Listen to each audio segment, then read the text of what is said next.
Bismillahirrahmanirrahim.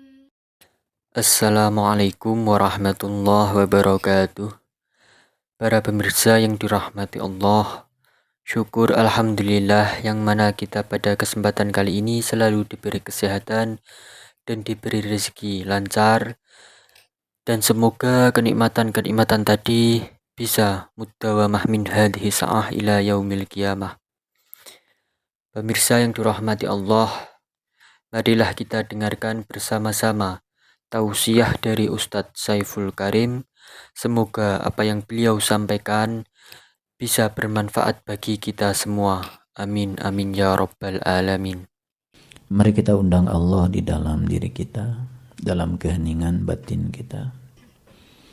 Biarkan Dia menata seluruh ruang dalam diri kita, sehingga kita tahu bahwa sesungguhnya rumah suci kita ada dalam diri kita. Dan setelah ini kita bisa menyaksikan semua tempat di semesta ini tidak ada tempat yang tidak suci. Biarkan Allah menata seluruh ruang di dalam batin kita, dan setelah ini batin kita akan luas, kesadaran kita menjadi lebar, dan setelah ini kita menjadi orang-orang yang damai, tidak gampang terombang-ambing oleh sesuatu di luar diri kita. Kita syukuri hari ini masih diberi bimbingan oleh Allah lewat jalan-jalan yang ditunjukkannya, lewat perwujudan Dia dalam segala benda, dalam segala bentuk, lewat kasih-Nya yang luar biasa. Pagi-pagi Allah sudah hadir pada kita menjadi air yang sejuk, yang menyejukkan tubuh kita. Pagi-pagi Allah sudah hadir kepada kita menyediakan orang-orang, perwujud orang-orang yang melayani kita, bikinkan nasi goreng, bikinkan dadar telur, motong-motong buah, disediakan semua. Itulah kasih-Nya yang tanpa batas. Dia mewujudkan diri dalam segala bentuk benda, dalam segala bentuk pelayanan. Dia hadir setiap saat melayani kita. Cuman karena kita selama ini dibangun pikiran kita seakan-akan Allah itu jauh dari kita, dan kita tidak bisa melihat perwujudan Dia dalam segala bentuk yang melayani kita. Kita menganggap Allah itu terpisah dari segalanya, jauh dari diri kita. Itulah yang menyebabkan kita tidak sadar bahwa pagi-pagi kita sudah dilayani Allah, dibangunkan Allah, didirikan oleh Allah, dilayani dengan air yang sejuk, dilayani dengan udara yang sejuk. Itu Allah semua hadir dalam bentuk kasih-Nya kepada kita. Mari kita sadari sepenuhnya di tempat ini juga Allah hadir. Allah hadir sebagai telinga kita, Allah hadir sebagai penglihatan kita, Allah hadir sebagai pikiran dan kecerdasan yang ada pada diri kita, Allah hadir sebagai tangan kita, Allah hadir sebagai kaki kita, Allah hadir sebagai perwujudan dari segala pelayanan kepada kita. Mari kita biarkan Dia terus hadir. Sadari semuanya. Kita puji Dia bersama-sama membaca hamdalah. Alhamdulillahi Rabbil Alamin. Salawat dan salam mari kita sanjungkan keriban baginda Rasulullah Sallallahu Alaihi Wasallam, seraya bersalawat untuknya. Allahumma salli ala Sayyidina Muhammad wa ala ali Sayyidina Muhammad. Semoga kita bisa mewujudkan sifat-sifat Allah dalam kehidupan kita, di tubuh kita yang sangat luar biasa ini, seperti seorang Muhammad telah mewujudkan sifat-sifat Allah hadir di dalam dirinya, sehingga beliau telah mencahayakan semesta ini dalam waktu yang amat singkat. Pengaruhnya begitu luar biasa, karena yang dipancarkan bukan kata-kata, tapi yang dipancarkan adalah perbuatannya. Pidato beliau yang sesungguhnya adalah akhlak beliau. Semoga kita juga bisa berpidato setiap saat dengan akhlak mulia yang kita pancarkan dari diri kita. Mari kita awali kajian yang penuh berkah ini seraya membaca basmalah. Bismillahirrahmanirrahim. Buah dari usaha itu pasti ada yang bisa kita capai. Jadi buah dari usaha itu pasti adalah pencapaian. Buah dari pencapaian pasti ada yang memenuhi kepuasan kita. Saat kita mencapai sesuatu dari usaha kita, pasti kita akan merasa puas. Dan buah dari ketercapaian yang kita ingin adalah kepuasan. Orang berusaha mengumpulkan uang, ingin membeli kendaraan. Setelah tercapai kendaraan yang diinginkan, berikutnya puas karena telah bisa membeli kendaraan. Orang nabung kemudian untuk beli rumah, itu usaha. Lalu hasil usahanya adalah ketercapaian, memiliki rumah yang diidam-idamkan. Dan yang paling berbahaya adalah buah dari ketercapaian. Ternyata buah dari ketercapaian adalah kepuasan. Dan buah dari kepuasan adalah kebosanan. Dulu pengen punya sesuatu, berusaha keras. Setelah mencapai sesuatu, puas dengan yang dicapai, hati-hati, berikutnya akan merasa bosan. Makanya kenapa Allah tidak buru-buru mengabulkan segala yang ingin dicapai. Karena Allah tidak mau kita semua cepat merasa puas dan setelah itu bosan. Dan kalau sudah didera oleh kebosanan, karena sudah mencapai kepuasan, itu sangat berbahaya. Itu sebabnya kalau kita merenungi ya semua makhluk di kehidupan ini, ya di alam-alam bawah, di alam binatang, disitulah pusatnya segala kesedihan. Di alam-alam tinggi, di alamnya para dewa, orang-orang yang sudah sampai kepada Allah, itu adalah pusatnya segala kebahagiaan.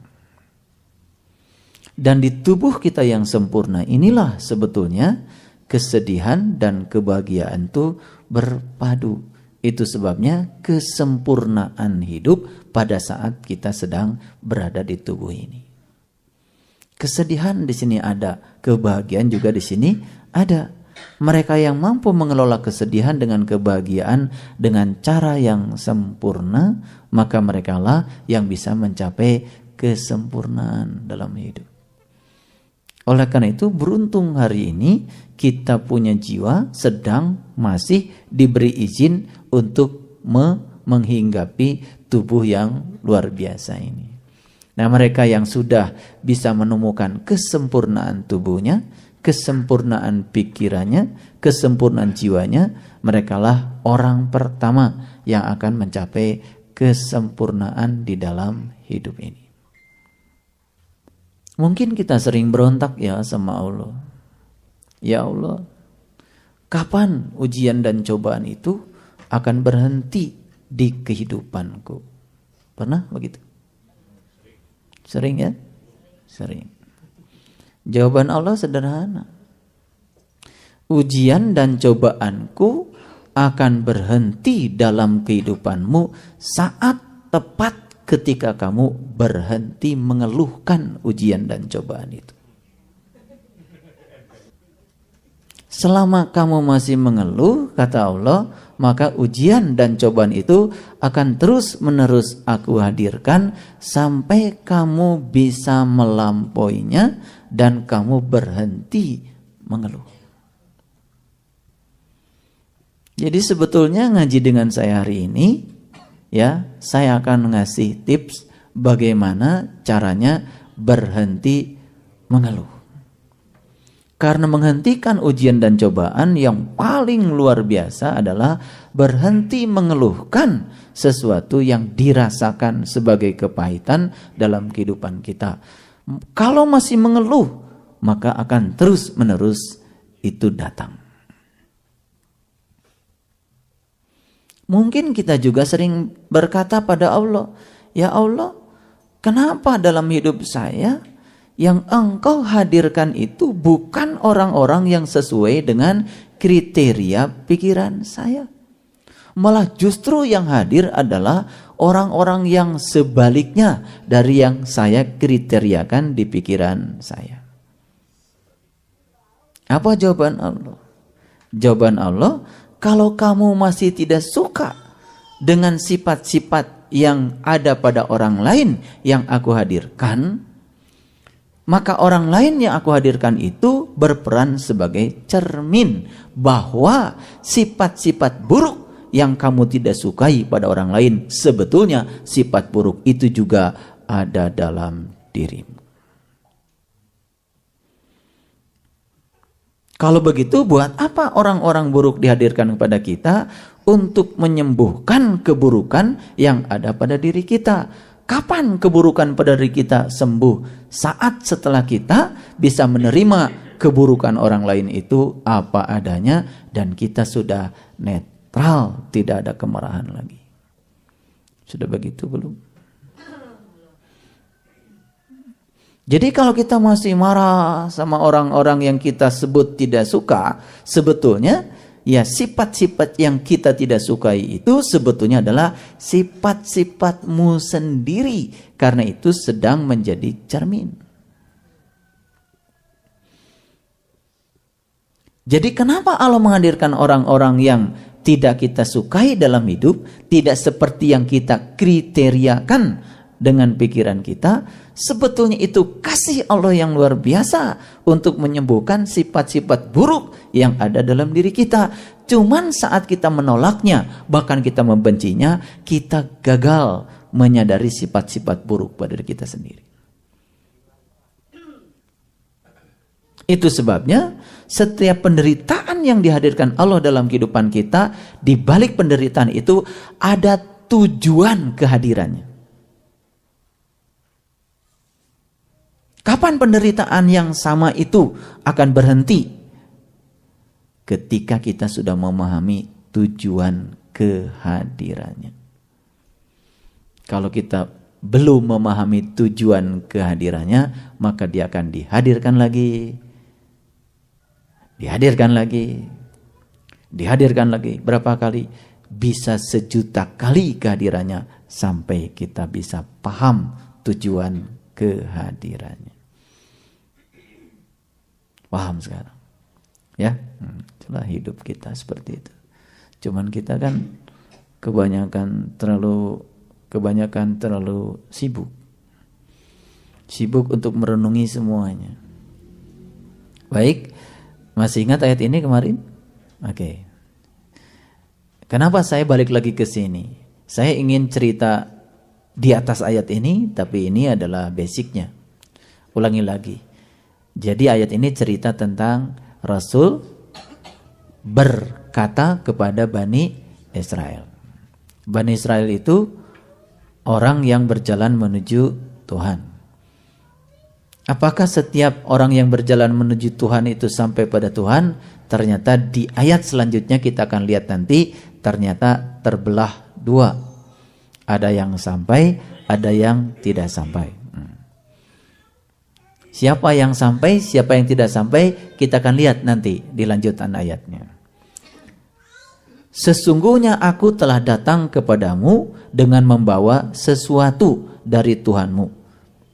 Apa yang dibawa oleh seorang Rasul yang diberikan kepada Bani Israel? Yaitu aku membuat untuk kamu dari tanah berbentuk burung. Kemudian aku meniupnya.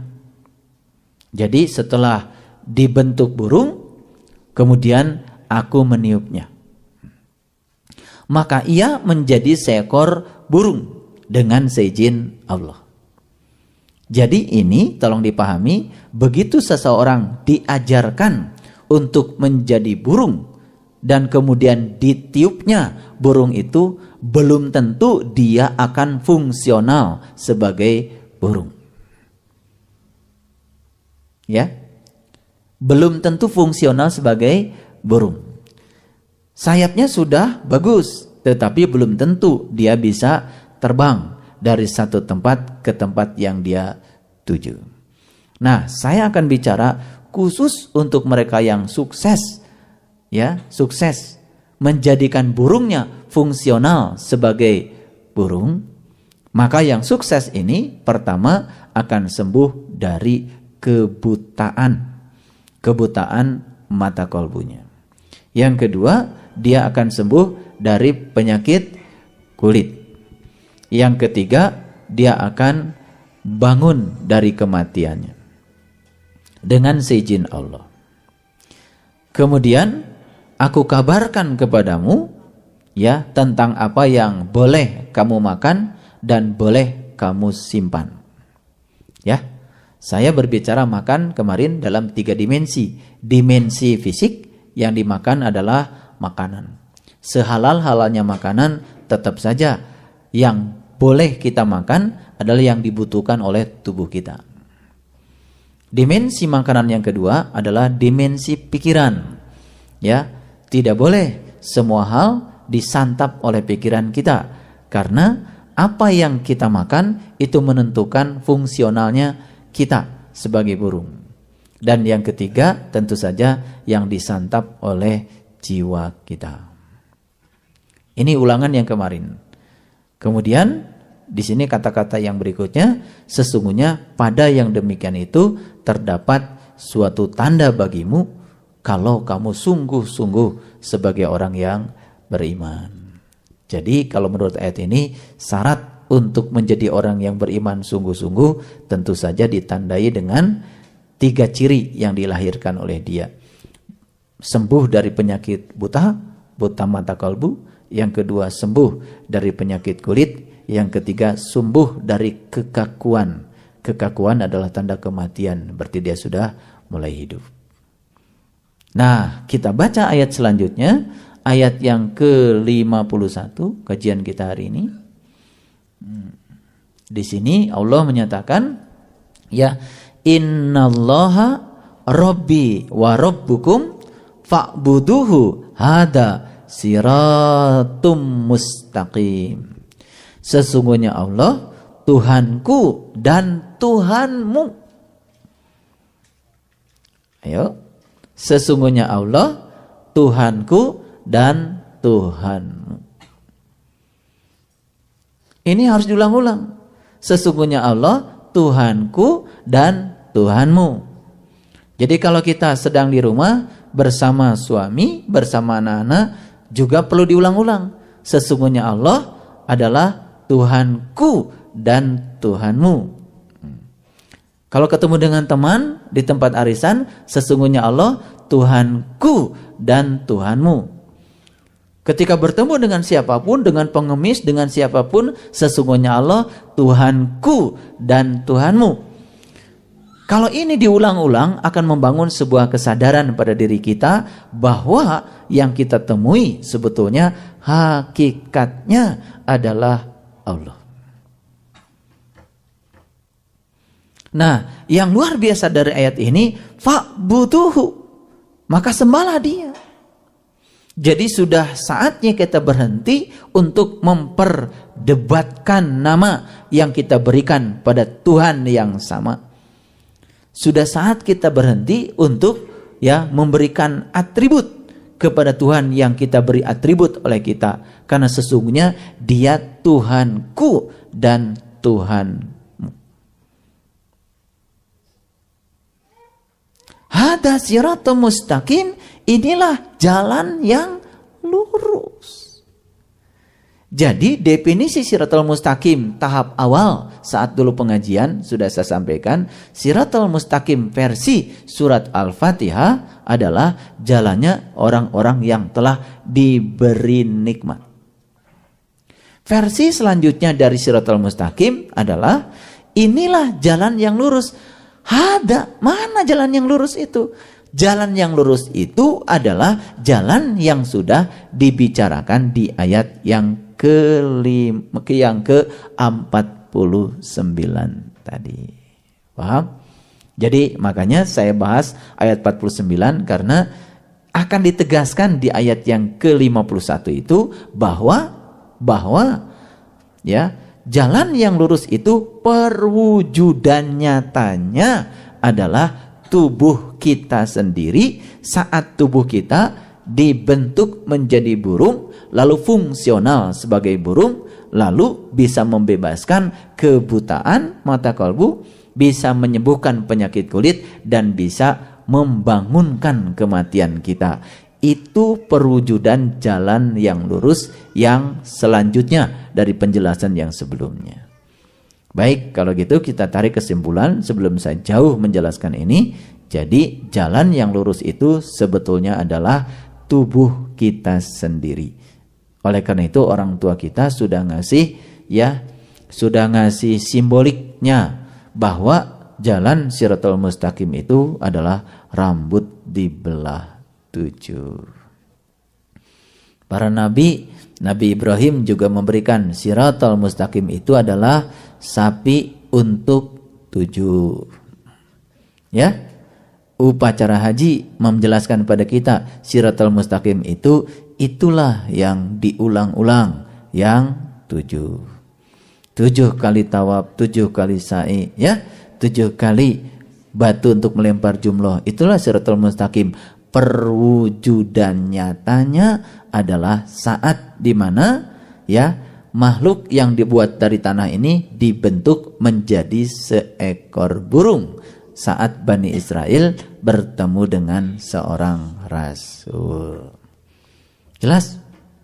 Jelas? Ya. Beruntung kalian hari ini dapat hadir juga di sini untuk menerima berita yang sangat besar ini dalam kehidupan kita. Karena ya yang hari ini sedang menghuni tubuh manusia sekalipun tidak banyak yang mendapatkan berita besar ini. Apalagi yang hari ini sedang menghuni alam-alam rendah, sedang jadi kuda, sedang jadi ayam, sedang jadi tikus, sedang jadi kambing. Ya jelas tidak ada pengajian buat kambing, ya. Nah, sekalipun ada pengajiannya buat manusia sekalipun, maka tidak banyak yang bisa menerima kabar gembira, kabar besar ini. Oleh karena itu, kenapa saya tadi di permulaan saya mengatakan saya sedih, semakin dalam saya mendalami surah-surah Al-Quran, terutama di fase Al-Imran ini, saya semakin sedih. Sedihnya, apa tidak ada yang tahu tentang yang kita baca ini? Apa tidak ada yang tahu tentang yang kita baca ini? Bahkan saat dibacakan surat Ali Imran 49 kepada orang-orang yang mengaku dirinya berpedomankan Al-Quran, mungkin malah merasa kaget dengan isinya. Karena selama ini kita sudah terlalu overconfidence, terlalu percaya diri bahwa pedoman kita Quran, lalu kita dengan keyakinan pedoman kita Quran, lalu menjadi berhenti dan puas di situ. Ujung-ujungnya menjadi bosan dengan Al-Quran. Banyak gak yang bosan? Kan selama ini juga bosan. Udah baca berulang-ulang, ujungnya malah jadi bosan. Nah, bosan itu biasanya saat kita melakukan sesuatu tidak mendapatkan dinamikanya. Itu saja, status quo itu yang membuat menjadi bosan. Bisa dipahami sekarang? Jadi sekarang Shiratal Mustaqim sudah mewujud. Sudah, perwujudannya adalah saat dimana makhluk yang dibuat dari tanah ini dibentuk menjadi seekor burung. Kemudian ditiup, lalu dia fungsional menjadi burung. Apakah yang sudah menjadi seekor burung itu bisa fungsional menjadi burung? Kan kemungkinannya cuma 2. Dapat kita baca dari ayat yang selanjutnya. Mari kita lihat ayat 52.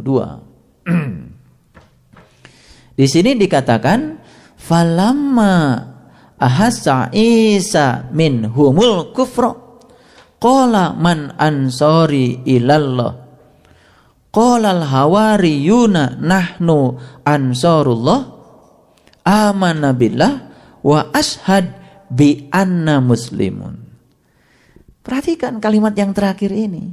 Wa ashhad bi anna muslimun. Ya.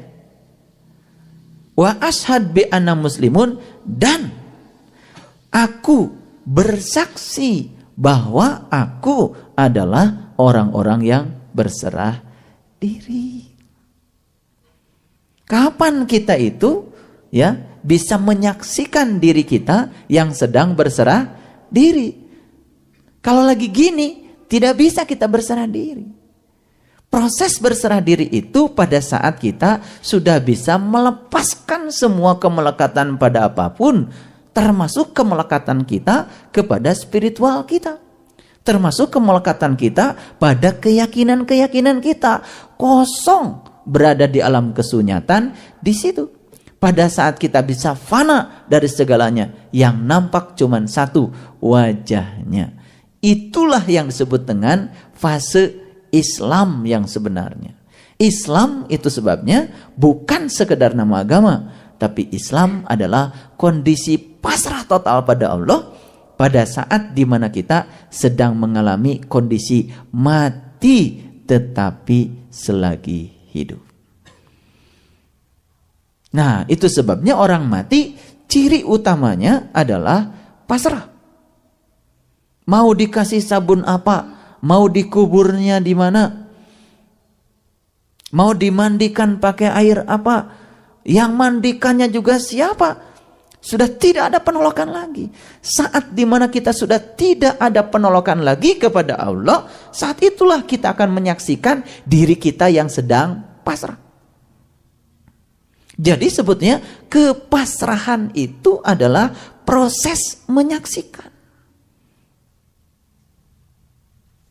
Itu sebabnya ya, tingkatan awal orang belajar meditasi, belajar keheningan, tingkatan awal adalah menghadirkan energi positif untuk mengimbangi kesedihan-kesedihan dalam diri. Itu tingkatan awal. Tingkatan yang kedua adalah menerima seutuhnya, ya, semua hal yang pernah melukai kita. Itu tingkatan kedua. Kalau istilahnya guru-guru meditasi, itu sudah perpaduan antara psikologi dengan meditasi. Dan tingkatan yang paling tinggi, yang paling atas dari meditasi adalah menyaksikan. Seperti langit yang sedang menyaksikan awan putih dan awan hitam. Hadirnya awan putih, hadirnya awan hitam, disaksikan saja. Langit tidak menjadi berubah ketika kehadiran awan putih dan awan hitam. Nah, jiwa kita yang sudah menyaksikan, saat hadir kesedihan, saat hadir kebahagiaan, dia tidak berubah. Dia hanya menyaksikan saja. Nah, proses menyaksikan itu yang akan mengantarkan kita menjadi seorang muslim yang sebenarnya. Jadi saya menjadi iri. Kenapa? Kok orang-orang yang, mohon maaf, baju agamanya tidak seperti kita, tetapi proses menyaksikan terhadap dualitasnya sudah jauh melampaui kita. Tapi mereka tidak menyebut bi'anna muslimun.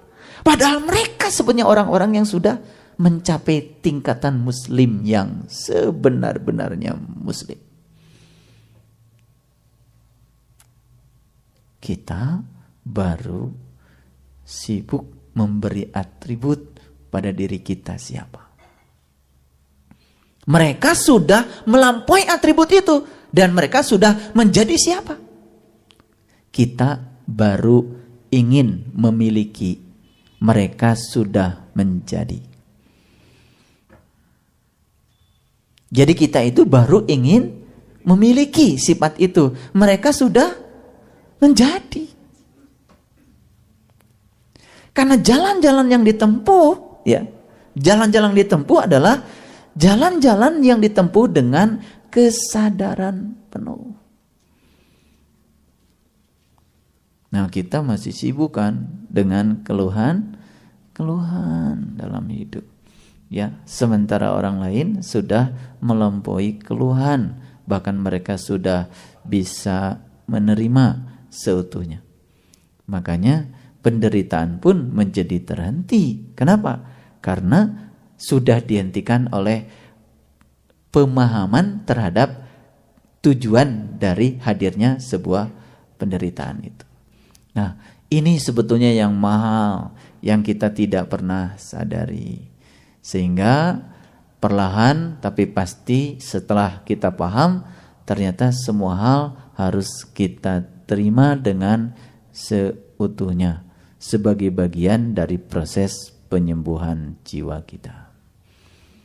Ya, itu sebabnya kalau ingin menjadi menarik, maka kita harus membuat sesuatu yang orang lain tertarik.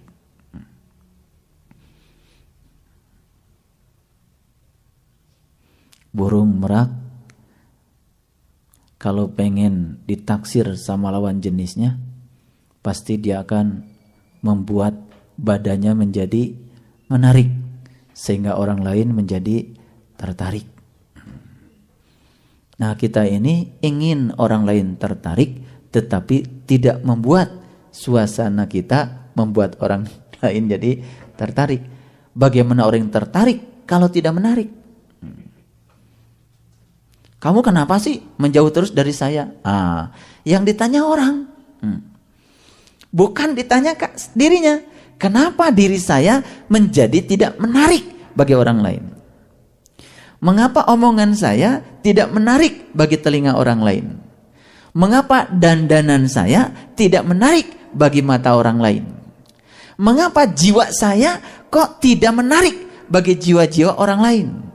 Mengapa pikiran saya tidak bisa menarik pikiran-pikiran orang lain? Kan jarang ya ngaji seperti itu ke dalam. Yang ada kita ingin memaksa agar orang lain tertarik. Ya, kenapa pasangan saya tidak tertarik pada saya? Harusnya pertanyaannya, jangan-jangan saya tidak menarik karena saya tidak membuat sesuatu yang membuat pasangan saya tertarik. Jadi kalah sama burung merak. Burung merak itu kalau mau kawin dengan pasangannya, ya, berdandan. Ya. Semua bulu yang indahnya itu direbahkan sehingga dia menjadi menarik. Maka pasangannya jadi tertarik. Kenapa dia menjadi menarik? Ya, karena dia sadar dengan potensinya. Sebetulnya dalam diri saya ada sesuatu yang hebat yang membuat orang lain bisa tertarik. Nah, kita itu sering tidak percaya bahwa dalam diri kita ada sesuatu yang hebat yang membuat orang lain tertarik. Yang terjadi apa? Yang terjadi kita sering merendahkan diri kita sendiri. Katanya Allah bersamamu, lebih dekat padamu daripada urat lehermu. Tapi kamu justru merendahkan dirimu sendiri dengan keluhan-keluhan yang ada pada dirimu. Saya tidak mampu, saya tidak mungkin seperti orang lain. Lalu Allah juga akan bersuara dari dalam. Bukankah aku bersamamu? Kalau kamu merendahkan dirimu, sebetulnya kamu secara tidak langsung sedang merendahkan aku. Begitu tadi uraian dari Ustadz Saiful Karim. Semoga apa yang disampaikan tadi bisa menjadikan tambahan pengetahuan bagi kita. Yang akhirnya apa yang kita lakukan utamanya dalam masalah ibadah kita menjadi sempurna. Demikian dari kami, kurang lebihnya mohon maaf. Wassalamualaikum warahmatullahi wabarakatuh.